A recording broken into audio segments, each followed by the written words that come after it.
오늘의 본문은 매우 슬프고 쓸쓸합니다. 마치 제가 너무 잘 아는 어느 분의 장례식에 다녀온 듯한 기분이 드는 장면들입니다.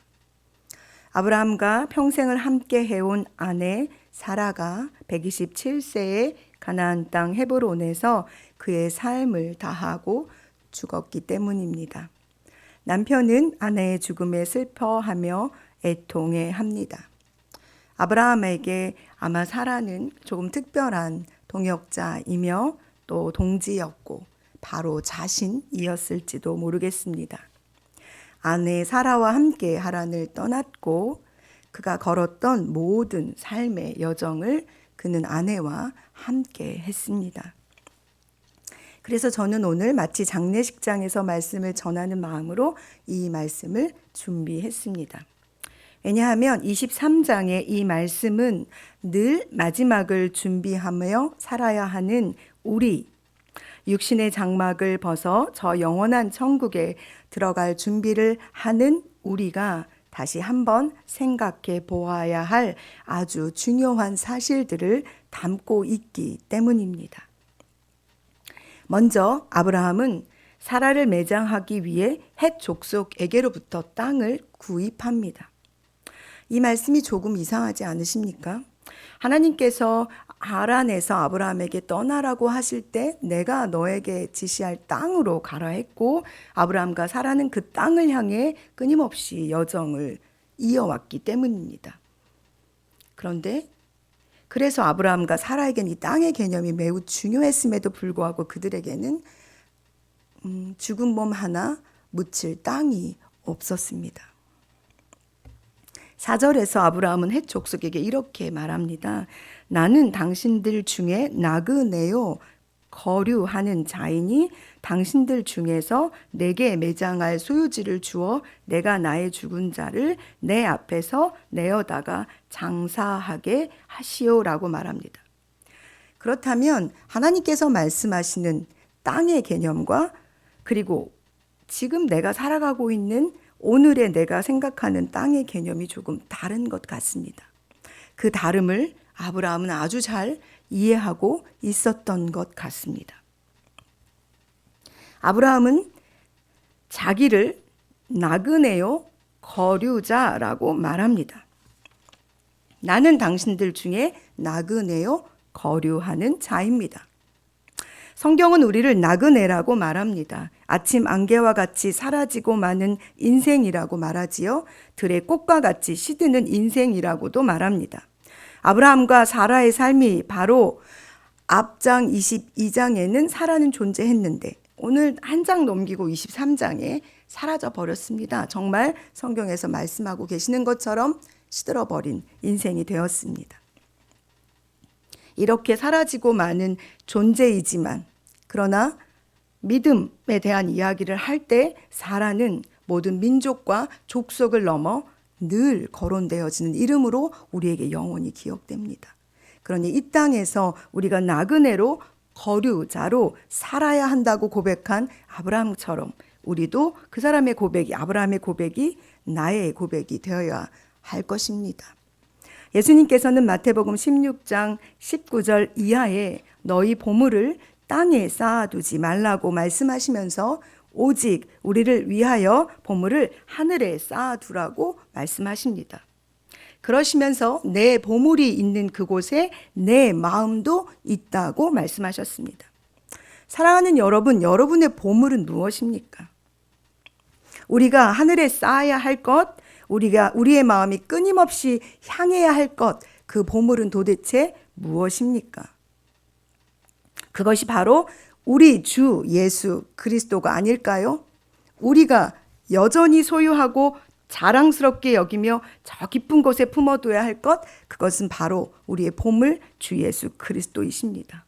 그분이 지금 하나님 우편에 앉아 계시니 우리의 보물 그분이 거기 계시니 우리의 마음은 끊임없이 어디를 향해 예수 그리스도를 향해 하나님 우편을 향해 저 천국을 향해 있어야 하지 않을까요?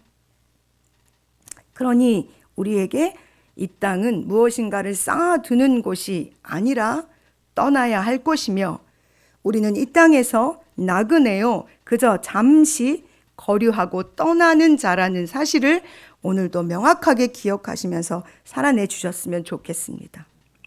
두 번째로 아브라함은 헷 족속의 사람들에게 내 주여 또는 하나님이 세우신 지도자라는 평가를 받습니다. 오늘 본문에서 어쩌면 가장 아름다운 말인지도 모르겠습니다. 제가 세상의 사람들에게로부터 듣고 싶은 말이기도 합니다. 이 말을 아브라함이 자신이 거느리는 식솔에게 들은 것이 아니라 그가 나그네로 거류자로 살았던 이 땅, 이방인들이 살고 있는 땅, 그들로부터 들은 소리입니다. 내 주여 하나님이 세우신 지도자. 그가 그렇게 살아낸 것은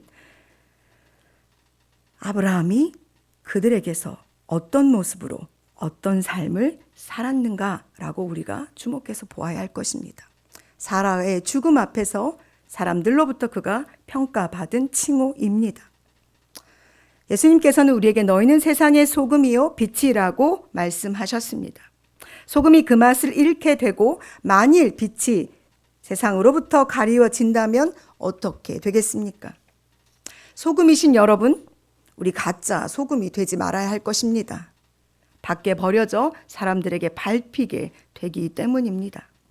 나아가 진짜 소금으로 이 세상의 사람들로부터 이런 소리, 너는 하나님이 우리에게 세우신 지도자라는 소리 들으며 살아야 하지 않을까요? 빛이신 여러분, 그 빛이 다할 때까지, 하나님께서 우리의 빛을 다하여 우리의 빛을 끄게 하실 때까지 최선을 다하여 그 빛을 드러내시며 살아내 주십시오. 마지막으로 아브라함은 정당한 값을 주고 사라를 위해 막벨라 밭굴을 구입합니다. 사실 이 본문에서 땅 주인은 아브라함에게 그냥 주겠다고 말했습니다. 그러나 아브라함은 자기의 허리를 굽혀가며 정당한 값, 충분한 대가를 지불하겠다고 말합니다. 세상의 소금으로 빛으로 하나님의 세우신 지도자로 이 땅에서 살아가면서 우리가 세상 사람들에게 보여주어야 하는 모습입니다. 하나님께서 우리에게 주신 말씀 혹은 예수님께서 우리에게 해주시는 수많은 말씀들은 매우 높은 도덕성을 요구합니다. 우리에게. 즉 우리가 믿음으로 의인으로 세상으로부터 부름받아 살아가는 존재라면 그 정도는 살아내야 한다는 기대감이 하나님께서 우리에게 향하시는 기대감입니다. 누구처럼요? 예수님처럼요. 어느 교회의 주제가 명품 그리스도인이라는 말을 들은 적이 있습니다. 그래서 그 교회의 교인분들은 명품 그리스도인이 되기를, 우리 가족이 명품 가족이 되도록 기도하고 또 계속 읊조리십니다. 되게 좋았어요. 명품이란 단어가 좋았거든요. 그러나 명품이라는 것의 평가는 스스로가 하는 것이 아니라 쓰는 사람이 합니다.